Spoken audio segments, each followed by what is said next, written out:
केंद्रीय मंत्री जीतन राम मांझी ने बिहार में शराबबंदी को लेकर तेजस्वी यादव पर जमकर हमला बोला है। जीतन राम मांझी ने कहा कि तेजस्वी यादव ये स्पष्ट करें कि बालू और शराब माफिया आखिर कौन है। मांझी ने आरोप लगाया कि माफिया तंत्र से जुड़े लोग पहले गड़बड़ी करते हैं और फिर खुद ही शोर मचाते हैं। उन्होंने कहा कि बिहार में शराबबंदी का फैसला सर्वसम्मति से लिया गया था, लेकिन इसका सही तरीके से क्रियान्वयन नहीं हो रहा है। उन्होंने ये भी कहा कि मौजूदा व्यवस्था में गरीब लोग जेल जा रहे हैं, जबकि बड़े शराब तस्कर खुलेआम घूम रहे हैं। मांझी ने मुख्यमंत्री की समीक्षा बैठक का जिक्र करते हुए कहा कि निर्देश दिया गया था कि कम मात्रा में शराब के साथ पकड़े गए लोगों पर जुर्माना लगाकर छोड़ दिया जाए, लेकिन जमीनी स्तर पर इसका पालन नहीं हो रहा है। हम भी उसकी आलोचना करते हैं कि शराब नीति ठीक है, लेकिन क्रियान्विति में कहीं न कहीं गड़बड़ी होती है। आज लाखों केस हमारे गरीब तबके के लोगों पर दे दिया गया है और जो बड़े बड़े तस्कर हैं वो भाग रहे हैं। कारण है वही तेजस्वी प्रसाद के लोग हैं जो बच जाते हैं, लेकिन अपना मुंह काला नहीं हो इसके लिए वो खास करके ऐसा बोलते हैं कि यहाँ पर शराब नीति खत्म है, शराब नीति ठीक नहीं है। शराब नीति ठीक है, इम्प्लीमेंटेशन में कहीं गड़बड़ी हो रही है और इसमें सभी लोग मिल करके हम लोगों ने नीति अपनाया था। हम लोग सब लोग सकारात्मक सहयोग नहीं दे रहे हैं। और बिहार में शराब और बालू के मुद्दे पर जीतन राम मांझी के बयान से सियासत भी तेज हो गई है। जेडीयू प्रवक्ता नीरज कुमार ने मांझी के बयान का समर्थन करते हुए आरजेडी पर निशाना साधा।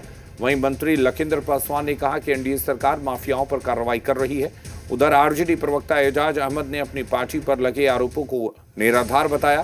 कांग्रेस ने मांझी को अप्रासंगिक बताया। आरजेडी और कांग्रेस ने सत्ता पक्ष पर माफियाओं को संरक्षण देने का आरोप भी लगाया। केंद्रीय मंत्री जीतन राम मांझी जी, आप जो शराब माफियाओं के संबंध में विपक्ष से जोड़ करके बातों को कह रहे हैं, ये अनर्गल बातें हैं।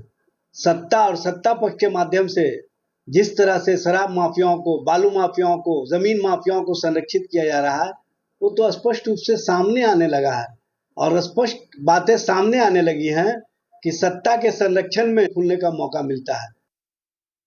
जीतन राम मांझी पूरी तरीके से बिहार की राजनीति में अप्रासंगिक हो गए हैं और ऐसे में अब वो ऐसे मनगढ़ंत आरोप लगाकर चाहते हैं कि फिर से उन्हें राजनीति में सक्रियता और मीडिया में स्थान मिले। लेकिन सबको मालूम है कि बिहार में स्थिति बद से बदतर है जो एनडीए के अलायंस है। तो ऐसे में Bharatiya Janata party lead NDA में जीतन राम मांझी ऐसे बयान देके अपनी प्रासंगिकता साबित करने की कोशिश कर रहे हैं, जबकि सबको मालूम है कि अपराध पर नियंत्रण करने में पूरी तरीके से एनडीए की वर्तमान सरकार विफल है। ये सर्वविदित है। माननीय जीतन राम मांझी जी ने तो भाषाई रूप से बोला, तो साक्ष्य के रूप में मौजूद है कि कोडरमा में हथकड़ी लगा हुआ आर्थिक अपराधी जो बालू से जिनका व्यवसाय जुड़ा हुआ है, उसके लिए लालू जी और तेजस्वी यादव प्रचार करने के लिए जाते हैं और हथकड़ी लगा हुआ कह रहा है कि जन नायक के सपनों को यही लोग पूरा करेगा। देखिए, जिस प्रकार बालू माफिया, शराब माफिया और भू माफिया के रूप में 90 के दशक में तेजस्वी यादव जी के माता पिता के रीजन में बिहार में लोग स्थापित हो गया था, आज उस प्रकार के भूत लगातार भगाया जा रहा है बिहार से। अभी भी कुछ बच गए हैं, जो बच गए हैं वो आज भी परेशान कर रहे हैं। तो वैसे भूत भी बहुत जल्दी बिहार से जब बचे खुद के भाग जाएंगे।